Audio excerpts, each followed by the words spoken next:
What's up guys, Semi-mong, part of the Game On crew, and we're back with another quick guide for an Elder Scrolls profession. Today we're going to go for Enchanting, get you some weapon enchantments and all of that goodness. It's nestled in between two buildings, right next to the blacksmithing building, so it's pretty easy to find. Not gonna miss it, let's just say that. So if I go through what you actually need for this profession runes. So like any other profession, you've got to collect your raw materials. So for blacksmithing it's iron ore, for woodcutting it's wood, and for enchanting it's runes. You get 3 different types. So you get a triangle, a square and a circle. They are called different runes. I think it's aspect, potency and essence. And each rune, you put all 3 runes together to make a glyph. And you can get 3 different types of glyphs as well. So you can get weapon, armor and jewelry glyphs. And each rune also has a trait, so it's just like the alchemy profession, where you get to discover the trait, so you kind of know what you're making, you kind of don't. It's a bit of guessing involved, but here you go. This is what you can actually do with the glyphs. You can enchant weapons that don't already have enchantments. Unfortunately, I don't have one, so I can't put it on right now. But if I go to the enchanting table, it's a 2-tab system. I haven't got anything to create right now, so I'm going to go for extraction. Now, extraction is another way to get runes.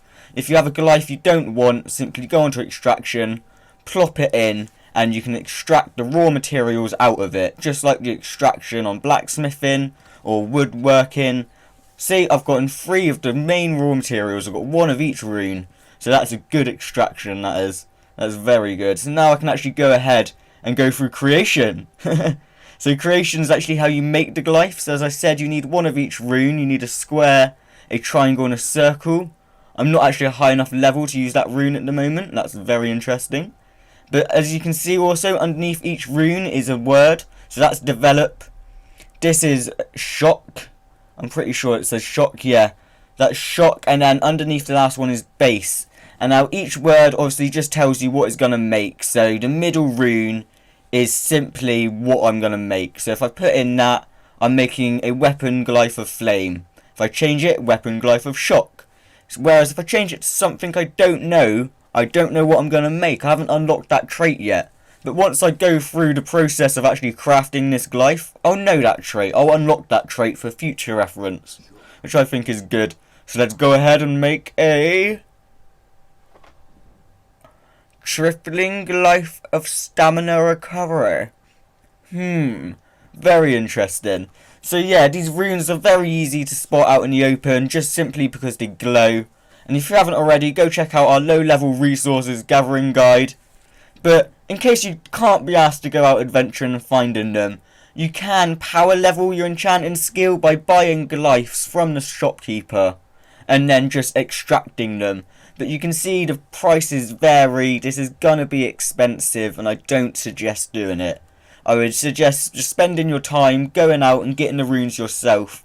But if you don't want to or don't even have the time, you can just extract the runes. So I'm gonna go ahead and make 1 more. Let's see what I get. Plop in something I don't know and the chew rune, and I create, what is it? A trifling glyph of magicka.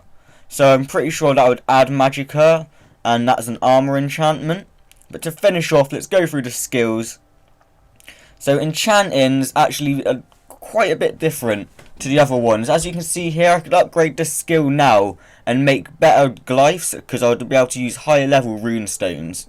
Now the thing about this is the rune stones, I'm pretty sure, like I'm 90% sure, follow the same tier aspect. No, the same tier, what's the word I'm looking for?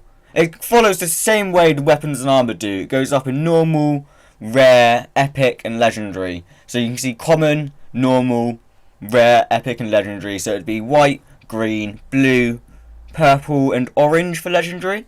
And then obviously the level of rune that you use to create the glyph equals just what level the glyph will be, how good the glyph will be, and what enchantment the glyph will give you, I'm guessing. So I could upgrade now and get better runes, but I think I'm going to save it and put it into the hireling. So whenever I'm offline, I can just collect runes and they'll be sent to me. If you haven't already, go check out our blacksmithing or woodworking guide. That does explain the hireling in a lot more detail. But in a nutshell, it just sends you reagents or raw materials so you can slowly level up your profession, which is fantastic. So I'm going to grab that and finish it off there. It is one of the easier professions in Elder Scrolls, guys.